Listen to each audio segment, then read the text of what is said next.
Hello everyone, welcome back to the channel. Today we're going to be talking about my massive guitar collection. Well, it's not that massive. It's kind of ridiculous. Anyways, let's get started. So I picked this guitar up in 2011. It is a LTD V200. Essentially, it's just the base model version of Dave Mustaine's short stint with ESP. He had the DV8 and this is the V200. It has like a Super V type shape, a string through body construction, Tone Pros type bridge. I have 2 volume, 1 tone control 3-way switch with EMG passive humbuckers. It's actually a really nice guitar. I'm currently filming a YouTube video for doing like a... Actually, I won't tell you guys, but I'm filming a YouTube video. I've been using this one.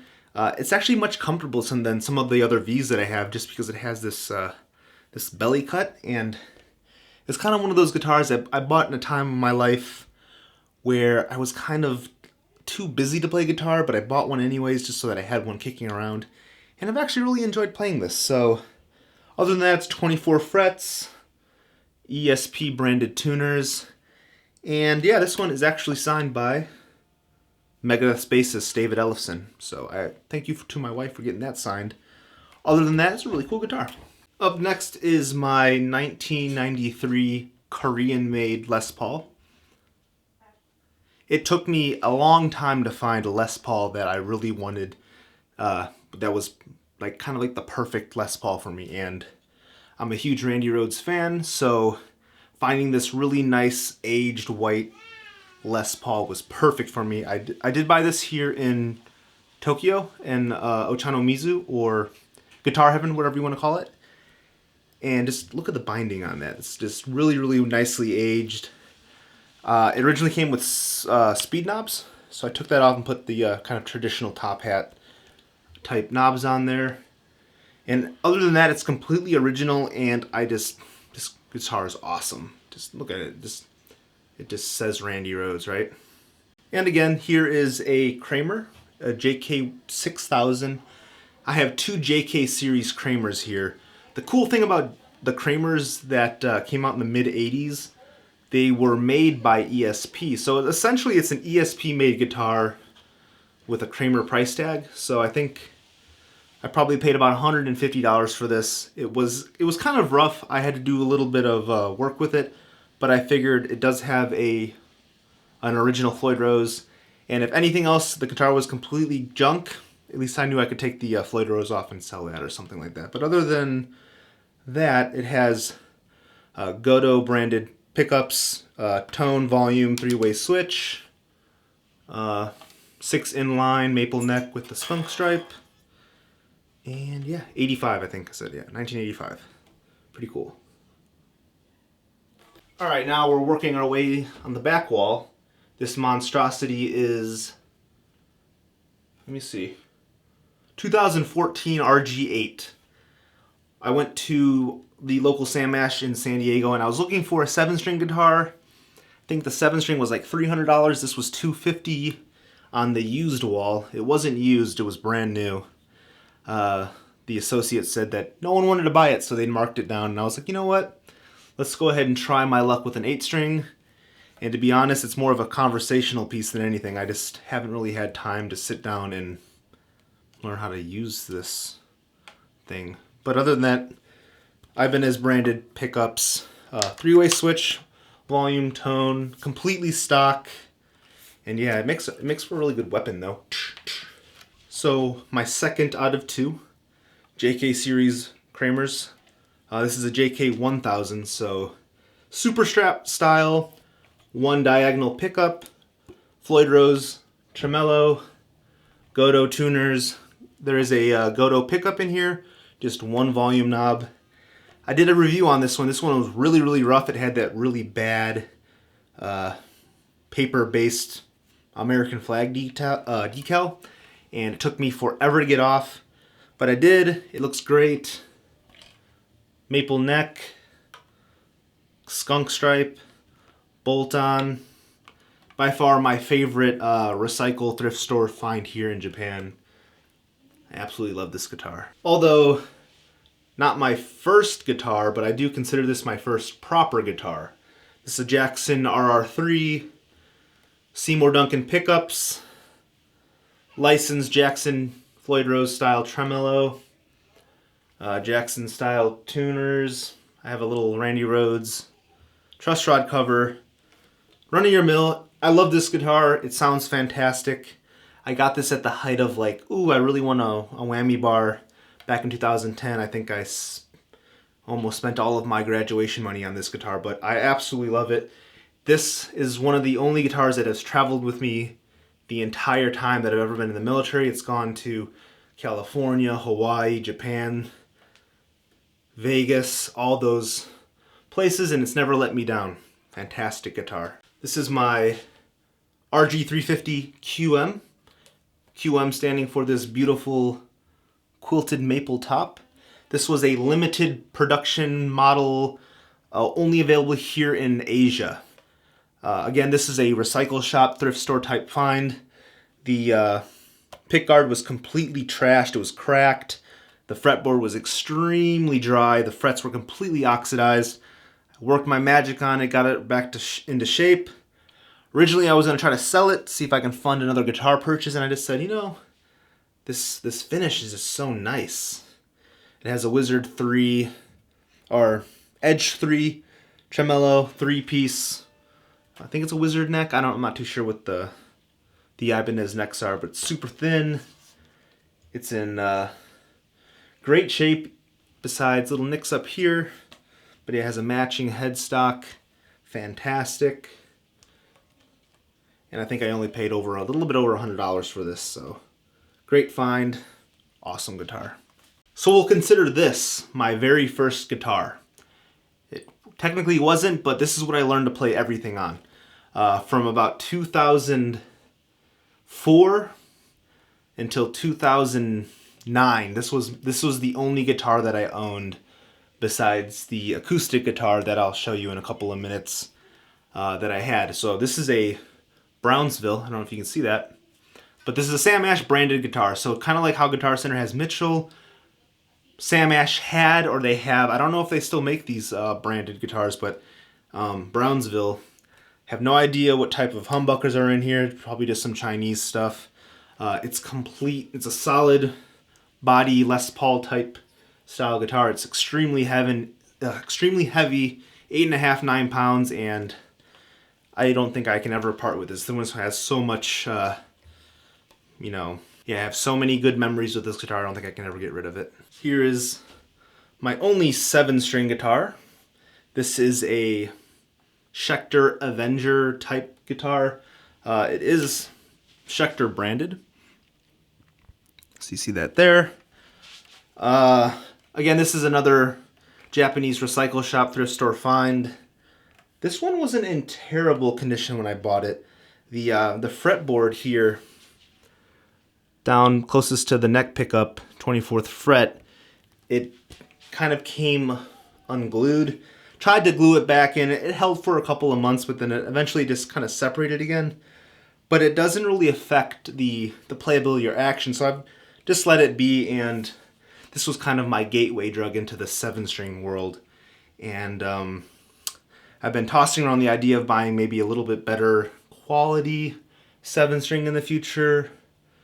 I have been eyeing those new Harley Bentons that they came out like last week, so we'll see. Alright, so my only acoustic guitar here with me is, again, a Carlo Robelli, so same family brand as the Brownsville with the Sam Ash branded guitars. This was given to me by my parents probably in the 2003 or 4 kind of early 2000s time frame. This was an Elvis impersonator's guitar in Vegas where we lived. I do still remember being really, really happy to get this guitar and playing it in front of this guy that looked like Fat Elvis. And I've held on to it all these years. I don't think I'll sell this one either. I do need to do a little bit of repair to it. The saddle here is coming I guess it's kind of breaking down. But other than that, it's a pretty nice guitar. I can just keep it around for the memories. Ooh, almost dropped it. So this is my Grover Jackson, if you can see that, Kelly. This is also a made in Japan model. So in the early mid 90s, they couldn't use the Jackson name overseas, I guess, so they went with Grover Jackson. I honestly picked this guitar up only because it said Grover Jackson. I thought that was cool, and lo and behold, it ended up being a pretty solid guitar. It also has Goto branded pickups. It has a Grover Jackson license tremolo. Does have Goto branded tuners. It's pretty much in perfect condition. It's a player's, quality. Has a couple of nicks and scratches everywhere. I did redowel the neck holes for the screws because it was loose, and I changed the tuners, and it's only missing a little piece of binding up here, which I'll get replaced when I return to the States. And yeah, pretty awesome. Get a good view of that. It's like this granite gray type color, and yeah, I put a little Japanese devil on there. 24 frets. So all of my vintage guitars, or what, I don't know if you can consider them vintage, they're all 1985. So those Kramers are all 1985s. This Fender is a 1985. And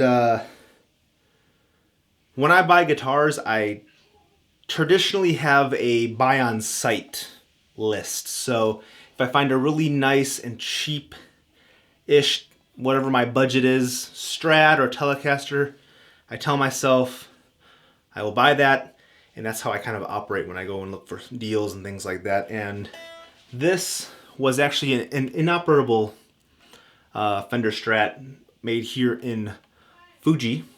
So where they make the new Fender Stratocaster heavy metal, the ones that are all like hot pink and yellow and stuff like that. Same factory here in Japan. This one, the pickups did not work, so I swapped them out with a, I think I have Texas Specials in here. The original pickguard, this is the original pickguard. The original only had a volume and a tone, so I drilled an additional hole to fit that pre-wired harness.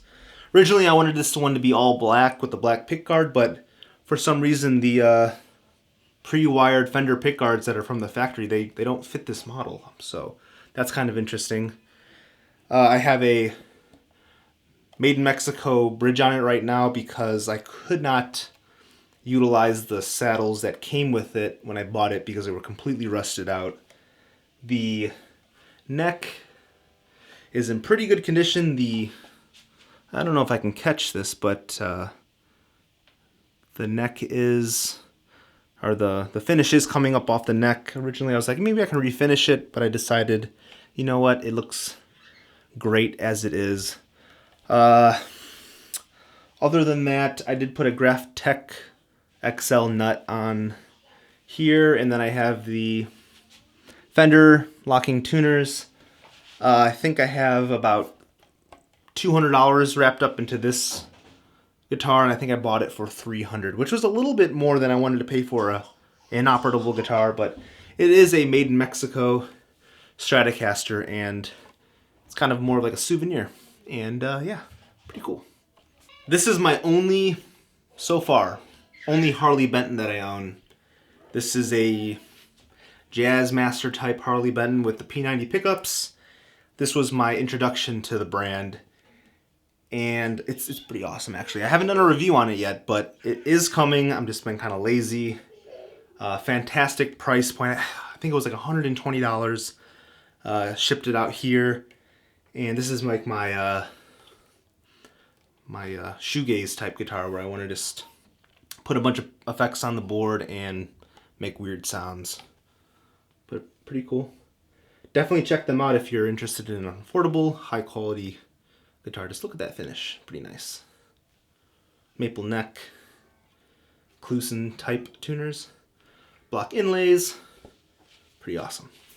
Here is a guitar that I play every single day. This is my close second or first place guitar. This is an RR5. This was my dream guitar.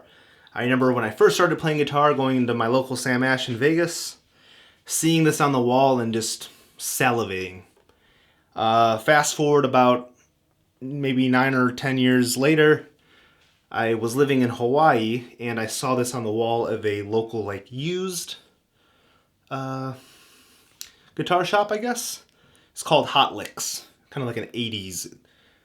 Definitely was like kind of like a blast from the past type of guitar shop. In Hawaii,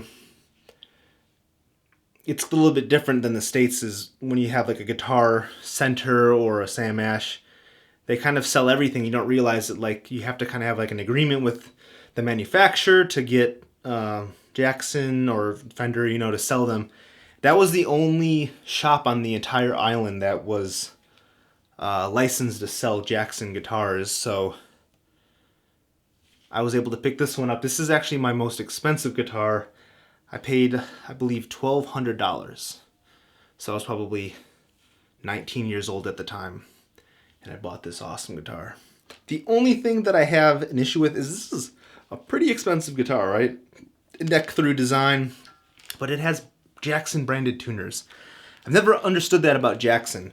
If I'm paying more than, let's say, $700 or $800, I want Grover, or I want, you know, whatever other brand out there that makes really good tuners. That's the only thing I really have an issue with. I do plan on changing those out to maybe like some type of hip shot and do a Graphtec nut on there. It has the same pickup, Seymour Duncan's, as the other RR5 or 3 or whatever I have. Fantastic. Here's kind of a goofy one. Doesn't really fit the style of the music I play, but it's my dad's viola Beatles type bass.